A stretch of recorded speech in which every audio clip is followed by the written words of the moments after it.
Race में दौड़ने वाली सास बहू। रिचा बेहोश हो जाती है, तभी डॉक्टर उसका चेकअप करके बताता है, मिसेस रिचा आप मां बनने वाली हैं, फिर भी इतना स्ट्रेस और दौड़ भाग कर रही हैं, क्यों? ये क्या कह रही हैं आप डॉक्टर? ऐसा कुछ भी नहीं है। देखिए, लगता है या तो आप भोली भाली बनने का नाटक कर रही हैं या आपको सच में नहीं पता। आप जानती भी हैं आप 3 महीने की गर्भवती हैं। क्या 3 महीने की? ये तो बहुत अच्छी बात है। पर बहू, अब तू रेस में कैसे दौड़ेगी? मेरा सपना है और मुझे ये रेस हर हालत में जीतनी है। आखिर रिचा अपनी दौड़ने के सपने को पूरा क्यों करना चाहती थी और क्या वो इस दौड़ में शामिल होने के लिए अपनी प्रेगनेंसी को खतरे में डालेगी? जानने के लिए कुछ समय पीछे चलते हैं। रिचा एक स्पोर्ट्स एथलीट थी। उसे रेस में दौड़ने का बहुत शौक था और इसीलिए उसे 3-4 बार गोल्ड मेडल भी मिले हैं। लेकिन कुछ वक्त बाद उसकी शादी प्रेम नाम के लड़के से हो जाती है। धीरे धीरे वो घर की सारी जिम्मेदारी संभाल लेती है, मगर हफ्ते भर बाद वो सुबह जल्दी उठकर दौड़ना शुरू कर देती है। वहीं रिचा ट्रैक सूट पहनकर वार्म अप करने लगती है। आज तो मैं 2 किलोमीटर भागूंगी ही। इतने दिन से मैंने प्रैक्टिस नहीं की है। चलो, वार्म अप तो हो गया। अपने शू की लेसेस बांधने के बाद वो पार्क में घंटों तक दौड़ती है और चक्कर लगाती है। हल्की हल्की सुबह होने लगती है और पानी पीकर वो कहती है, ओ माय गॉड, मुझे यकीन ही नहीं हो रहा कि इतने टाइम बाद मैंने अच्छे से कवर कर लिया। इस साल के एथलीट रेस कंपटीशन में मैं ही जीतूंगी। माँ जी जग गई होंगी। मुझे घर जाकर उनके एकादशी व्रत की भी तैयारी करनी है। ये कहते ही रिचा भागकर बैग लिए अपने घर में आती है तो उसका पति और उसकी सास निर्मला सामने खड़े होते हैं और वो कहती हैं, बहू, तू सुबह सुबह बैग लेकर ऐसे कपड़ों में कहाँ गई थी? किसी से मिलने तो नहीं गई थी? नहीं माँ, रिचा ऐसी नहीं है। तुम खुद बताओ ना रिचा, तुम कहाँ थी? हम तुम्हें कितनी देर से ढूंढ रहे थे।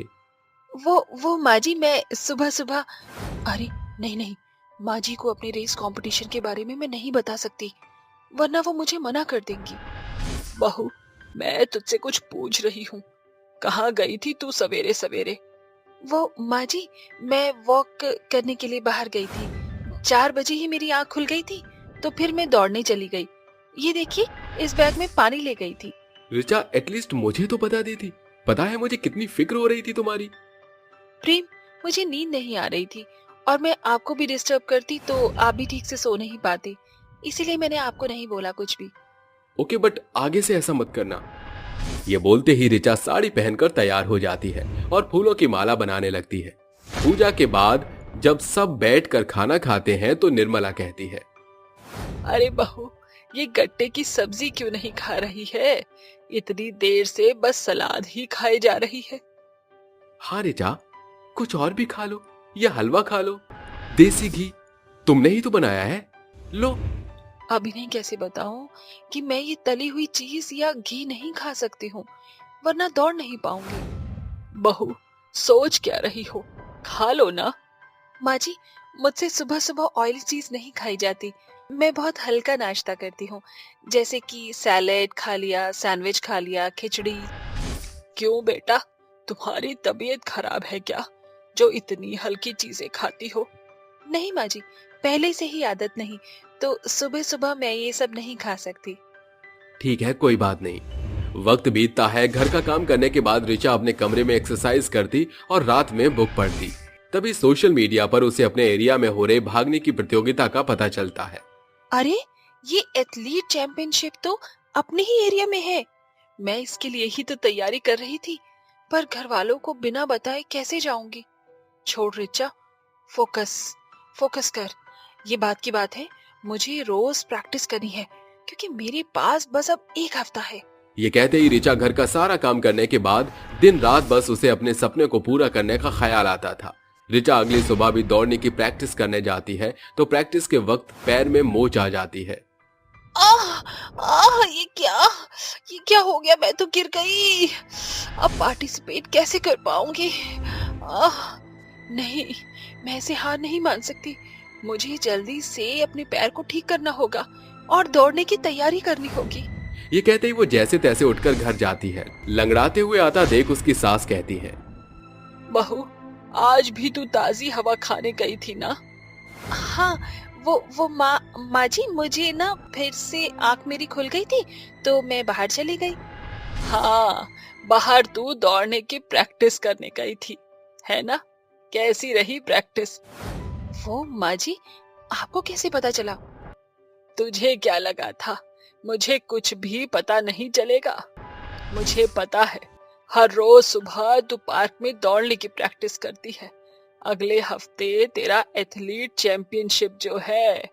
अब ये बता, तूने मुझे ये सब बताया क्यों नहीं? क्या मैं तुझे मना कर देती? जी माँ जी, मुझे लगा कि शादी के बाद आप मुझे इस तरीके से बाहर नहीं निकलने देंगी, इसीलिए नहीं बताया। बहू, एक बार मुझ पर विश्वास तो करती, मैं जरूर हाँ कर देती। नाराज हूँ, बट मना तो अब भी नहीं कर रही। ओ माय गॉड, ये क्यों हो गया? आप कैसे पार्टिसिपेट करूंगी मैं? क्या हुआ बहू, साफ साफ बता। माँ जी, एथलीट चैंपियनशिप में उन्होंने कुछ चेंजेस किए हैं। वो ये चेंजेस हैं कि अब प्रतियोगिता सास बहू की है। अब मैं नहीं कर सकती अपना सपना पूरा। कैसे नहीं कर सकती? मैं हूं ना। हम सास बहू उस प्रतियोगिता में हिस्सा लेंगे। पर माँ जी, आप कैसे भाग पाएंगी? मैं कर लूंगी बहू, तू नाम भी लिखवा दे और मुझे बस ये बता कि क्या क्या करना है। ये कहते ही ऋचा निर्मला को 5 दिन में हेल्दी खाना खिलाती है। इससे छोटे मोटे वार्म अप करवाती है, थोड़ा दौड़ने की कोशिश भी करवाती है, जिसके बाद वो सास बहू की दौड़ने की प्रतियोगिता में पहुंच जाती है। माँ जी, जो आपकी स्पीड है उससे मुझे लगता है कि आप मेरे अकॉर्डिंग नहीं भाग सकती। फिर हम कैसे जीतेंगे? बहू, तू इतना मत सोच, हम जरूर जीतेंगे। देख, प्रेम भी आया है। All the best darling. जैसी ऋचा 2 कदम चलती है कि बेहोश हो जाती है। निर्मला और प्रेम उसे तुरंत हॉस्पिटल ले जाते हैं, जहां डॉक्टर उसका चेकअप करने के बाद कहता है, इस हाल में आप ज्यादा स्ट्रेस या भागदौड़ कर रही हैं क्या मिसेस ऋचा? ये आपके बच्चे के लिए बिल्कुल ठीक नहीं है। तीसरे महीने में आपको इतना रिस्क नहीं लेना चाहिए। इसका मतलब मैं पापा बनने वाला हूँ? क्या? बहू, अब तू रेस में कैसे दौड़ेगी? माँ जी, मैं रेस में हर हाल में दौड़ूंगी। मेरा बच्चा मेरी तरह स्ट्रॉन्ग है, कुछ नहीं होगा उसे। हम पॉजिटिव सोचेंगे बस। चलिए माँ जी। पर बहू, बच्चा। हम दोनों अब सास बहू नहीं, माँ बनकर सोचिए। ऋचा, तुम्हें और हमारे बच्चे के लिए जीतना ही होगा। जी प्रेम जी। इस तरह दवाई और जूस पीकर सास बहू अपने रेस कंपटीशन में पहुंच जाती हैं, जहां अनाउंसमेंट होती है। आप सभी ध्यान से सुनिए, ये बहुत ही खास कंपटीशन है। इसमें सास और बहू को आपस में सामंजस्य बिठाते हुए एक नॉर्मल स्पीड पर भागना है। इसमें सास बहू का एक एक हाथ साथ में बांध दिया जाएगा। तो आप सब तैयार हैं? आप? माँ जी, घबराइएगा मत। ऑल द बेस्ट बहू। ये कहते ही सभी सास बहुएं अपनी अपनी लाइन पर होती हैं और बंदूक की आवाज आते ही सभी कंटेस्टेंट भागने लगते हैं। बहू, मुझसे ज्यादा नहीं भागा जा रहा है। माँ जी, बस हाथ पकड़िए, हाथ पकड़कर रखिए, आपको गिरना नहीं है। बस हम जीत जाएंगे। भूल जाओ तुम दोनों सास बहू, कभी नहीं जीत पाओगी, क्योंकि हम दोनों सास बहू बहुत स्ट्रॉन्ग हैं। हाँ, हाँ, वो तो थोड़ी देर में दूध का दूध और पानी का पानी हो जाएगा। माँ जी, भागने की कोशिश कीजिए और कीजिए। और इस तरह सास बहू अपनी जान लगा देते हैं, जिसके बाद ऋचा और निर्मला जीत जाते हैं। मुझे बताते हुए बहुत खुशी हो रही है कि यह कंपटीशन ऋचा और निर्मला जी जीती हैं। ये लीजिए आपकी ट्रॉफी। मानना पड़ेगा ऋचा जी, आपने प्रेगनेंसी में भी अपनी सास के साथ सामंजस्य बिठाकर इस कंपटीशन को जीत लिया। यह बहुत बड़ी बात है। आपको कैसे पता? मैंने आपकी बात सुन ली थी। इसी के साथ सास बहू दोनों बहुत खुश हो जाती हैं और 6 महीने बाद उनके घर एक प्यारी सी बेटी भी होती है। बांझ बहू के 12 गणेश बच्चे। शीशगंज गांव में आशा अपनी सास मंगला और पति शिव के साथ रहा करती थी। शिव और आशा की शादी को 5 बरस बीत चुके थे, मगर अब तक उनकी कोई संतान नहीं थी। आशा अक्सर भगवान श्री गणेश की प्रतिमा के आगे बिलक बिलक कर रोया करती थी। हे गौरी पुत्र गणेश, हे शुभ लाभ के पिता, आखिर मेरे दामन पर बांझ का दाग लगाकर क्या हासिल हुआ आपको? उसकी सिसकियों की आवाज सुनकर मंगला वहां आकर कहती है, आशा बहू, दिल क्यों छोटा कर रही है? भगवान के घर देर है, अंधेर नहीं। देखना, एक रोज हमारे भी घर में बच्चों की किलकारियां गूंज उठेगी। माँ जी, मेरी वजह से आपको और शिव को जमाने भर की कितनी कड़वी बातें सुननी पड़ती हैं। जाने ये बांझपन का बोझ कब मेरी कोख से जाएगा। एक शाम दोनों सास बहू बाजार जा रही थी, तभी गांव में रहने वाली कल्याणी कहती है, राम राम राम। अरे मंगला, अब क्या तेरी इस बांझ बहू की कोख के साथ तेरी भी बुद्धि भ्रष्ट हो गई है? अरे अगर इस बांझ पखेरु की छवि छाया मेरी गर्भवती बहू पर पड़ी तो जाने क्या आफत आएगी। अरे एक औरत होकर दूसरी औरत की बेबसी का मजाक बनाते तुम्हें शर्म नहीं आती? रहने दीजिए माँ जी, किस किस का मुंह आप रोकती फिरोगी। अब खोट तो मुझ में ही है। ये कहकर आशा अपनी सास मंगला को लेकर आगे आ जाती है। चलते चलते रास्ते में उसकी नजर एक फुटपाथ पर बैठे 12 बच्चे पर पड़ती है।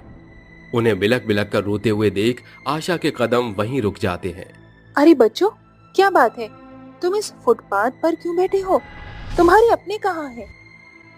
आशा के प्रश्न पूछने पर 10 साल का समझदार कार्तिक कहता है, हमारे माता पिता के बीच हमारी परवरिश को लेकर बहुत वाद विवाद हुआ, जिसके बाद पिताजी ने जोश में खुदकुशी कर ली और हमारी माँ हमें इस फुटपाथ पर छोड़कर चली गई। ये देखकर दोनों सास बहू असमंजस में पड़ जाती हैं और कहती हैं, माँ जी, अगर हम सिर्फ इन दुधमुही बच्चों को अपने घर ले जाते हैं तो ये ठीक नहीं कहलाएगा। मगर बहू, हमारे पास इतना है भी तो नहीं कि हम इन 12 बच्चों की परवरिश कर सके। माँ जी, सब कुछ गणपति बप्पा पर छोड़कर इन्हें घर ले चलते हैं। आशा दूध मुहे बच्चों को गोदी में उठा लेती है और बड़े बच्चे उसकी साड़ी का पल्ला पकड़े हुए पीछे पीछे चलकर घर आ जाते हैं। भैया भैया, हमें बड़ी जोरों की भूख लगी है। भैया भैया, हमें बड़ी जोरों की भूख लगी है। बस बच्चों, जरा सा सब्र करो, मैं अभी तुम सभी के लिए कुछ बना देती हूँ। आशा जल्दी से चूल्हे के दोनों तरफ दाल चावल चढ़ा देती है और कहती है, माँ जी, बड़े बच्चे तो दाल चावल खा लेंगे, मगर इन दूध मुहे बच्चे के लिए तो दूध ही चाहिए होगा। माँ जी, मेरे पास ही कुछ पैसे पड़े हुए थे, इन पैसों से जल्दी से बच्चों की खातिर दूध मोल ले आइए। आशा एकाएक सभी बच्चों को खाना परोसती है। कई दिनों के भूखे बच्चे खाने की थाली पर जैसे टूट पड़ते हैं। फिर 4 साल का शुभ और भूख जाहिर करते हुए कहता है, मुझे और खाना चाहिए। आशा परात के चावल को बच्चों की थाली में पलटकर कहती है, बच्चों, पेट भरकर खा लो, कम पड़ी तो बताना। सभी बच्चे खा पी कर टंच हो जाते हैं और गहरी नींद में सो जाते हैं। तभी आशा का पति शिव घर लौटता है और कहता है, आशा, अरे ओ आशा, अरे ये इतने सारे बच्चों का बवंडर मेरे घर में कैसे आया? कहां से उठा लाई हो इन्हें? अजी, ये आज से हमारे बच्चे हैं। ये सुनकर शिव उन बच्चों को गिनकर कहता है, अरे दिमाग खराब हो गया है क्या तुम्हारा? कौन उठाएगा इन 12 बच्चों का भार? हाँ, खाना है या मेरे हिस्से के खाने से भी इन 12 पिल्लों का पेट भर दिया तुमने? ये सोचकर आशा हाथ पांव मलने लगती है। तभी मंगला बीच में आकर बात संभालती हुई कहती है, अरे तेरा खाना तो कब से रहा तक रहा है, जा जाकर खा ले। सभी के सो जाने के बाद दोनों सास बहू कहती हैं, माँ जी, आपने अपने हिस्से का खाना शिव को खिला दिया और इस बढ़ती उम्र में खुद भूखी रह गई। तूने भी तो अपना पेट काटकर इन 12 बच्चों का पेट भरा, तो फिर मैं अपने हिस्से का खाना अपने बेटे को क्यों नहीं खिला सकती? अगली सुबह आशा उन बच्चों को नहला धुलाकर साफ सुथरा करती है। ये देख रूपम और विनायक कहते हैं, आप तो एकदम माँ के जैसे हमारी सेवा कर रही हैं। क्या हम आपको माँ कहकर बुला सकते हैं?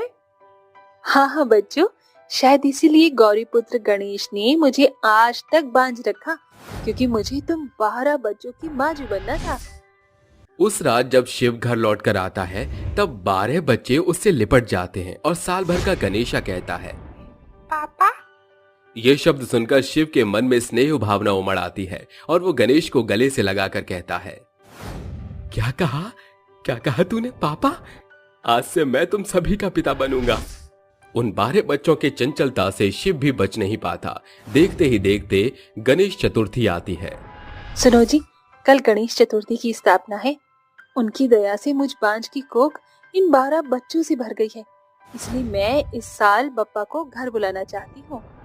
शिव उसे पैसे देकर चला जाता है। अगली सुबह आशा गणेश जी की स्थापना करती है, मगर गुजरते हुए हर एक दिन के साथ उनकी कठिनाइयां बढ़ती चली जाती हैं।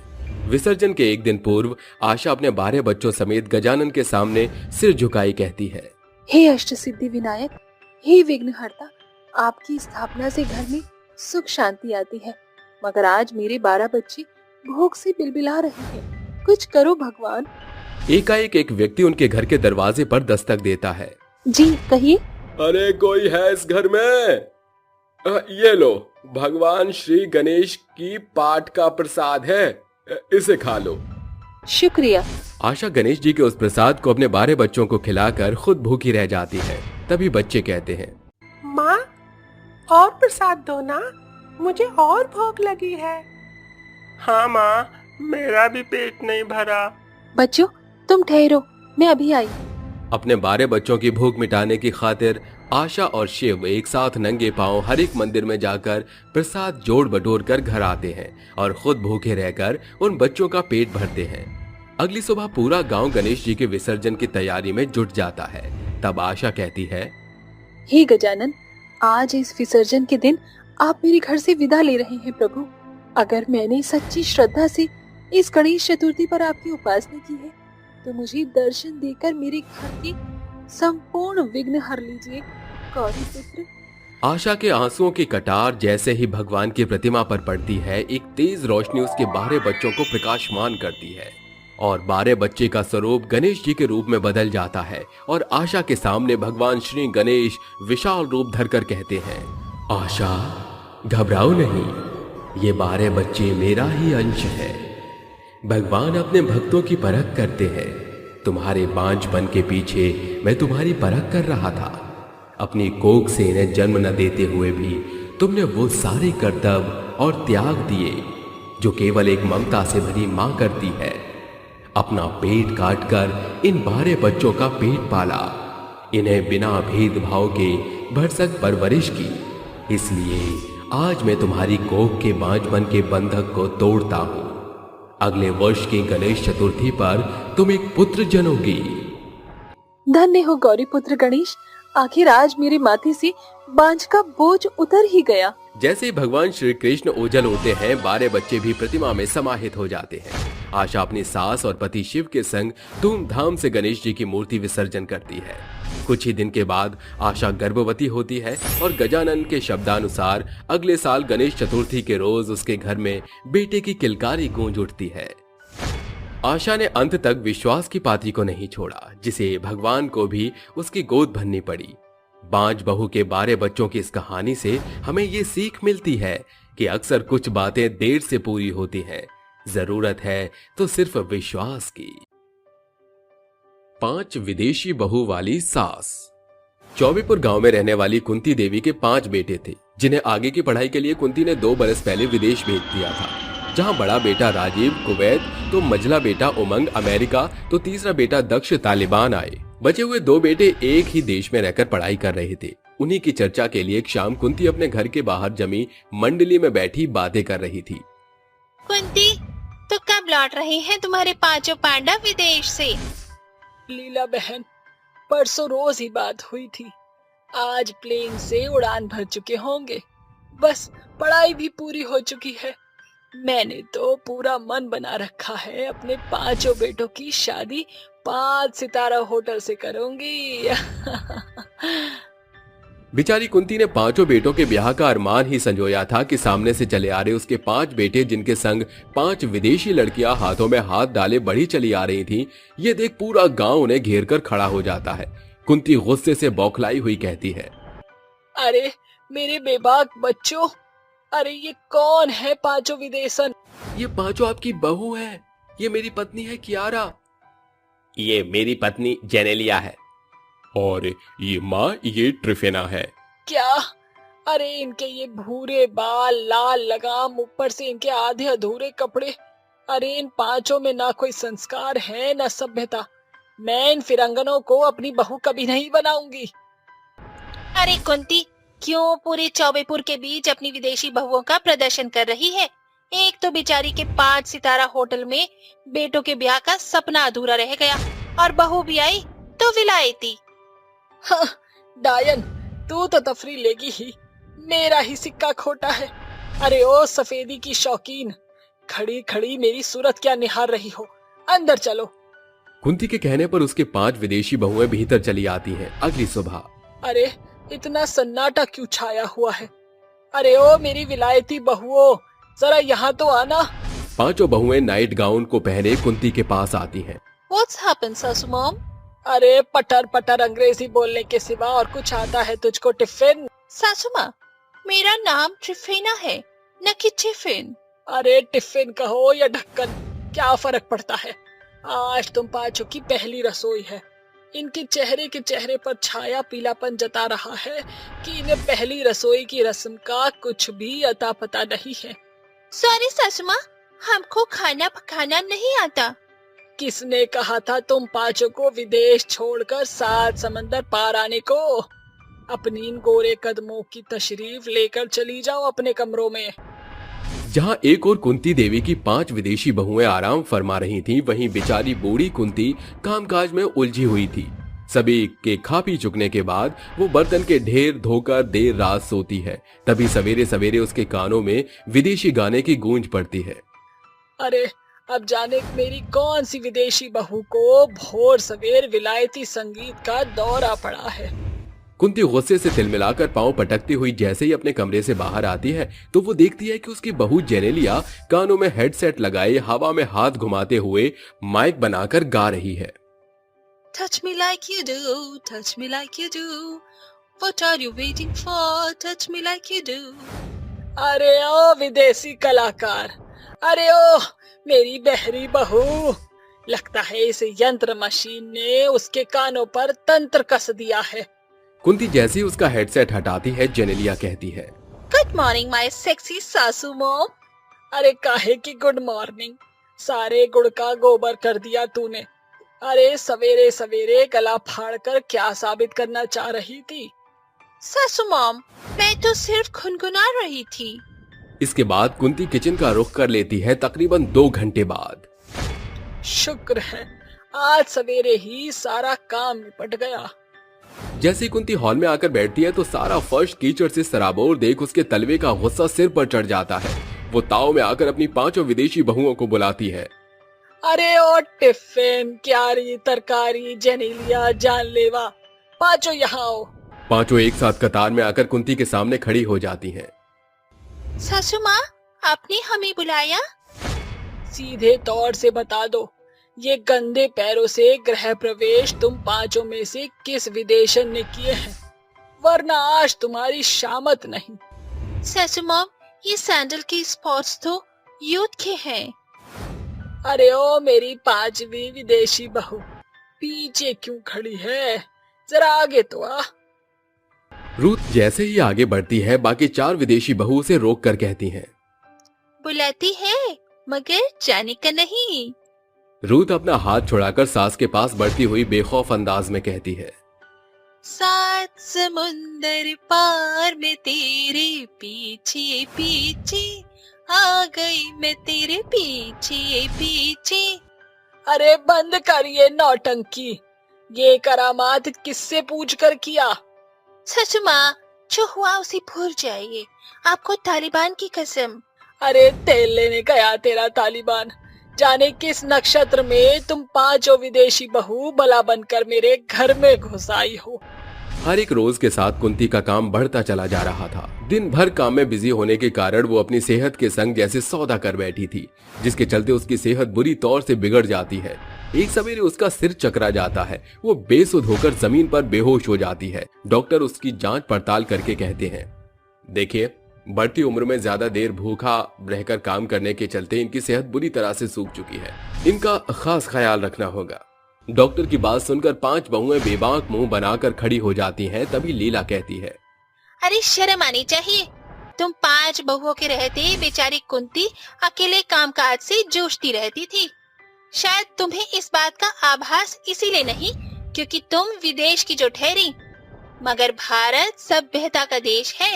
ये तुम 5 विदेशियों की खुशकिस्मती थी जो तुम्हें कुंती जैसी सास नसीब हुई। तभी तो तुमने ससुराल का शासन देखा नहीं। तुम्हारी लापरवाही और कामचोरी ने कुंती को बिछौने पर पहुंचा दिया है। लीला की धारदार कड़वी बोली पांचों विदेशी बहुओं के दिल पर कटाक्ष प्रहार करती है, जिसके बाद वो कहती है, ये ओल्ड लेडी एकदम सही बोल रही थी। आज हमारी वजह से सासू माँ की सांस पर बनाई है, मगर हम यमराज को भी इनकी सांसें छुड़ाने नहीं देंगे। सबसे पहले हमको अपना विदेशी पहनावा बदलना पड़ेगा, इससे सासू मॉम को पॉजिटिविटी मिलेगी। पांचों अपने विदेशी पहनावे को बदलकर साड़ी पहनती हैं, जहाँ कियारा और मोनिका रसूल का सफर करती हैं। वहीं बाकी तीन बहू कुंती के इर्द गिर्द बैठ उसकी सेवा कर रही हैं। इसी समय 12 दिन के बाद उसे होश आया। कुर्सी से उठा। सासू माँ, आपको होश आ गया। ओह, जीसस। मॉम, डॉक्टर ने आपको रेस्ट करने को बोला है। कुछ नहीं उसके पाँव दबाते हुए होता देख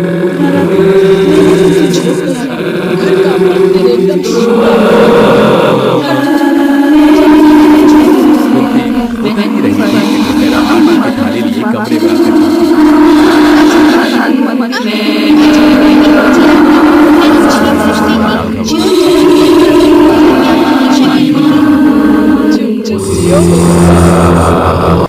पांचों घंटों कुंती के आसपास बैठकर उसे नाच गाकर हंसाती हैं। तकरीबन 2 दिन के बाद कुंती की सेहत काफी ज्यादा सुधर जाती है। वो टेबल पर बैठ जाती है, जहां कियारा उसे खाना परोसती हुई कहती है, सॉरी सासू माँ, वो चपाती जरा टेढ़ी रह गई है। ये सुनकर अंत में कुंती हंसनुमा जवाब देकर कहती है, अरे कोई बात नहीं मेरी क्यारी तरकारी बहू। जब मेरी पांचों विलायती बहू 7 समंदर पार करके यहाँ आकर इतना सब कुछ सीख कर सकती हैं, तो मैं ये टेढ़ी मेढ़ी रोटी भी खा सकती हूँ। इसी बहाने तालिबान का नक्शा तो नसीब हो गया।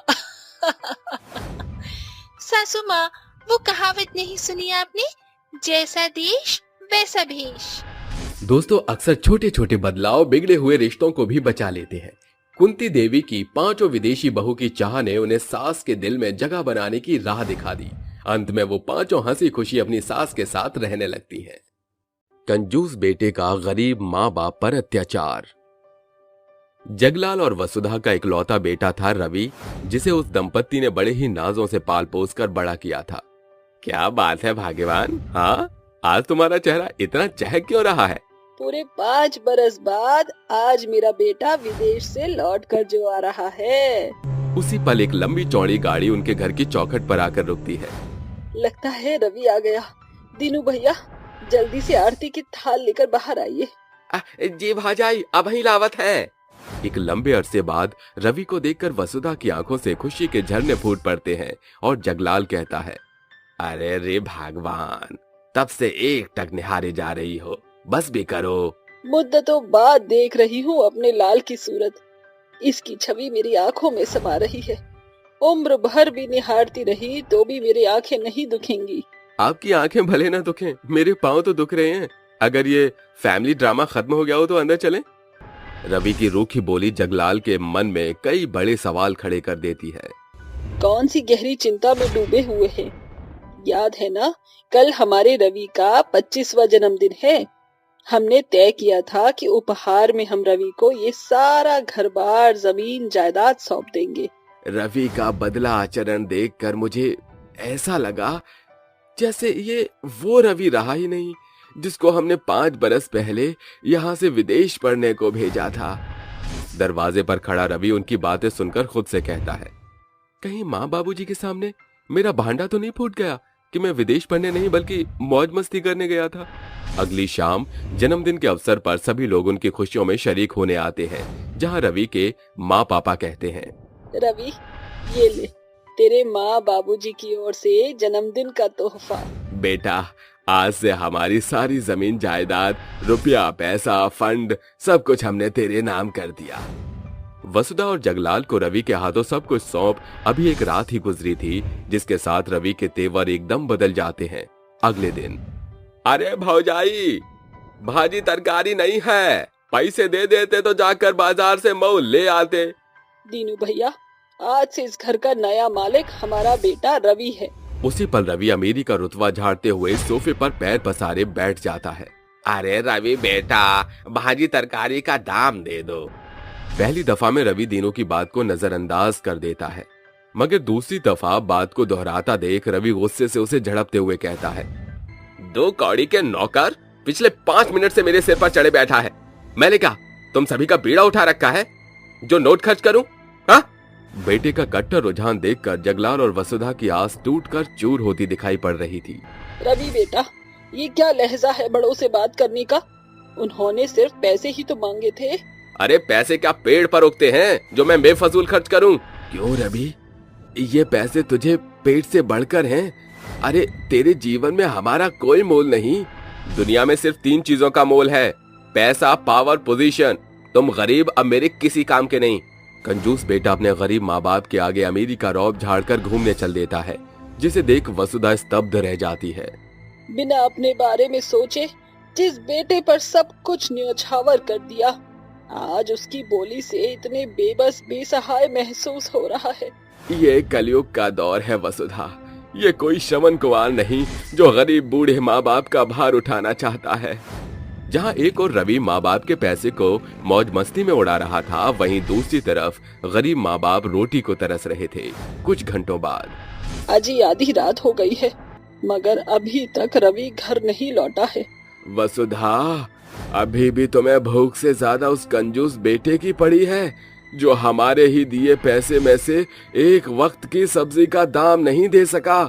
पूत कपूत भले हो जाए, मगर माता कुमाता नहीं होती। अचानक नशे में धुत रवि घर लौट कर आता है। रवि, तूने शराब पी है?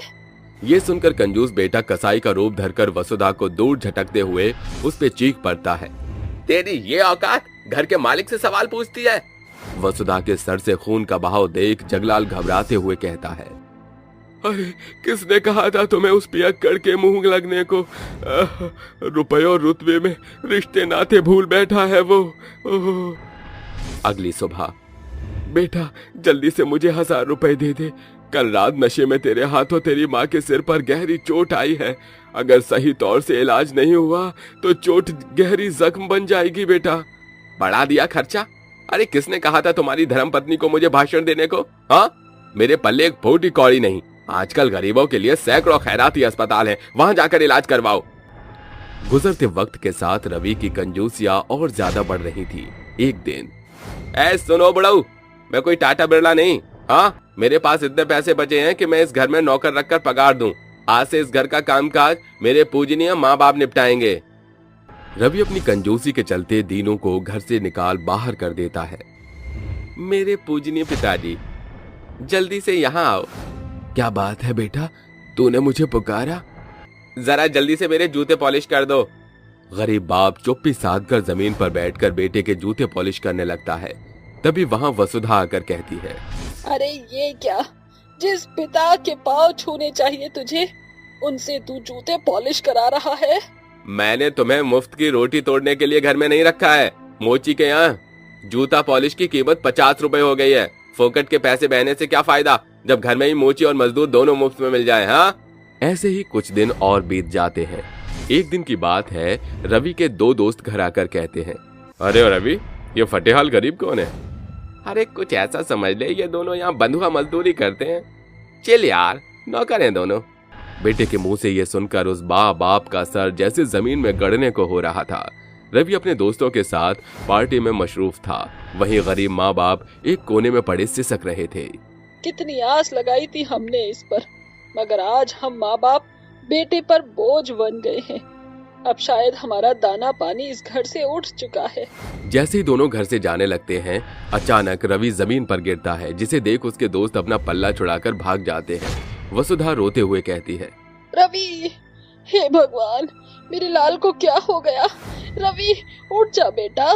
दोनों फौरन उसे अस्पताल ले जाते हैं, जहां जांच पड़ताल करके डॉक्टर कहता है, अत्यधिक शराब के सेवन की वजह से आपके बेटे की दोनों किडनी जवाब दे चुकी हैं। फौरन ऑपरेशन करना होगा। ऑपरेशन के बाद ओबी नेगेटिव ब्लड भी चाहिए। मेरा खून ओबी नेगेटिव है। मेरे खून का एक एक कतरा ले लीजिए, मगर मेरे बेटे की जान बचा लीजिए। थोड़ी ही देर में ऑपरेशन शुरू होता है और तकरीबन 24 घंटों बाद रवि होश में आता है। डॉक्टर, मुझे क्या हुआ था? शराब आपकी किडनी की खातिर तेजाब बन चुकी थी भाई साहब, समझे? जब आप यहाँ आए थे तो आपकी कहानी लगभग खत्म हो चुकी थी, मगर आपके पिता ने अपनी किडनी और आपकी माँ ने अपना खून देकर आपकी जान को बचाया है। आप बहुत धनी हैं जो आपके पास ऐसे माता पिता हैं।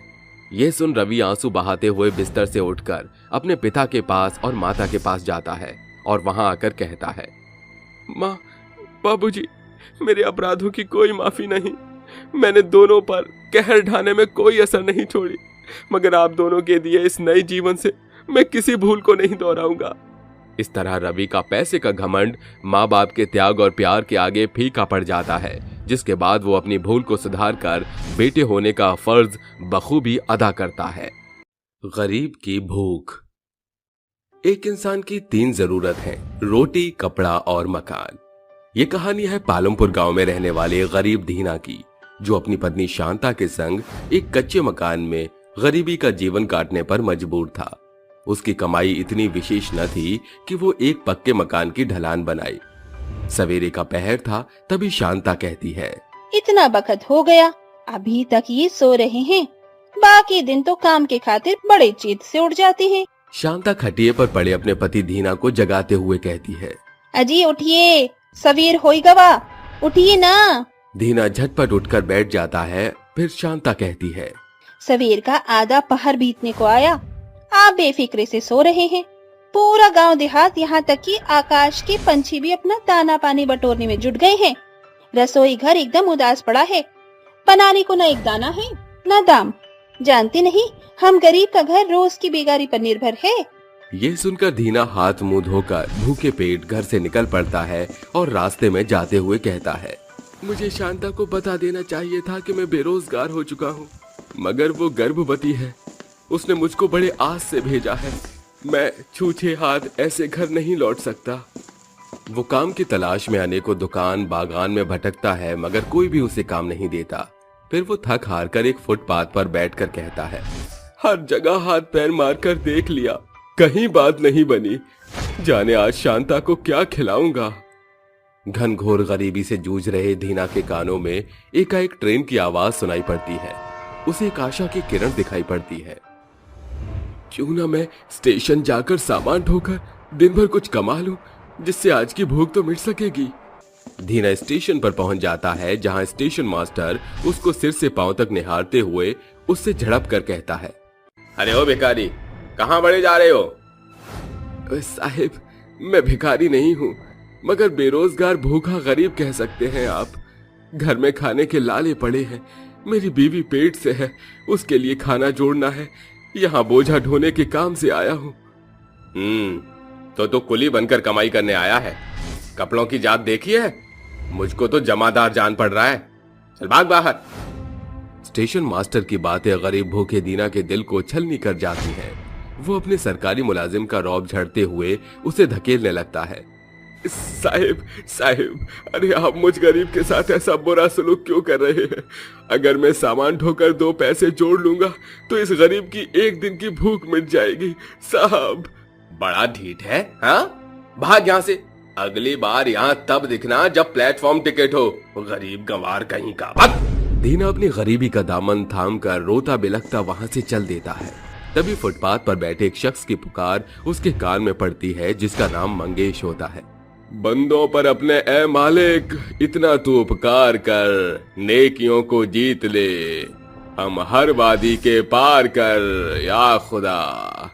घनघोर गरीबी में दिन भर की भूख से दीना का चेहरा एकदम कुम्हला चुका था। उसकी आंखों में भूख और बेबसी साफ झलक रही थी। भूख मिटाने की खातिर मुझ गरीब के पास अब दूजा कोई राह नहीं कि मैं अभी भीख मांगू। दीना उस भिखारी के बगल में बैठ जाता है। तभी भिखारी उससे पूछता है, सुनो भाई, तुम तो अच्छे खासे दिखाई पड़ते हो, फिर हम भिखारियों के बीच क्यों बैठे हो? यूं समझ लो भाई, गरीबी की भूख की मार ने बेरोजगार से भिखारी बनने पर मजबूर कर दिया है। ऐसा कहते हुए दीना के भीतर से दर्द की स्फुट ध्वनि गूंज उठती है, जिसके साथ उसकी आंखों से आंसुओं की बौछार बरस पड़ती है। तभी आसमान बरसाती बादलों से घिर आता है और मंगेश भिखारी अपने बीते दिनों में खो जाता है। मुझ गरीब की भी कहानी इस बरसात के जैसी है। कुछ साल पहले की बात है। मेरे गरीब माँ बाप ने भरसक मेहनत मजदूरी से मुझे 10वीं तक पढ़ाया, मगर उतनी कम शिक्षा की वजह से मुझे कहीं नौकरी नहीं मिली। अंत में मैं एक कारखाने में जा पहुंचा।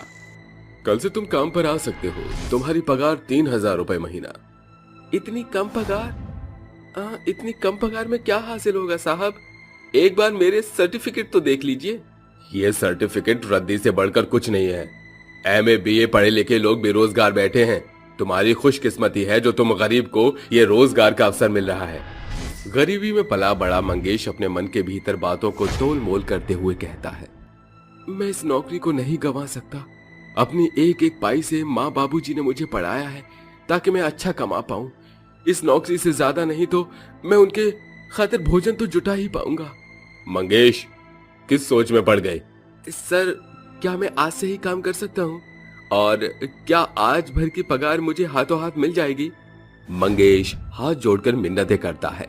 गरीब मंगेश बूढ़े माँ बाप की भूख मिटाने की खातिर चंद पैसे कमाने को देर रात तक कामकाज करता है और राशन पानी लेकर घर आ जाता है। अरे मंगेश, तू आ गया बेटा? माफ करना माँ, आने में जरा देरी हो गई। अरे बेटा, ये तो हम जैसे गरीब के खातिर आम बात है। जब सारी दुनिया सोती है उस घड़ी हम गरीबों के घर का चूल्हा जलता है। मंगेश का मालिक पराग उसकी गरीबी का फायदा उठाकर उसे कम पैसे में अधिक काम लिया करता था। गरीबी और भूख मंगेश को ये सब करने पर मजबूर करती थी।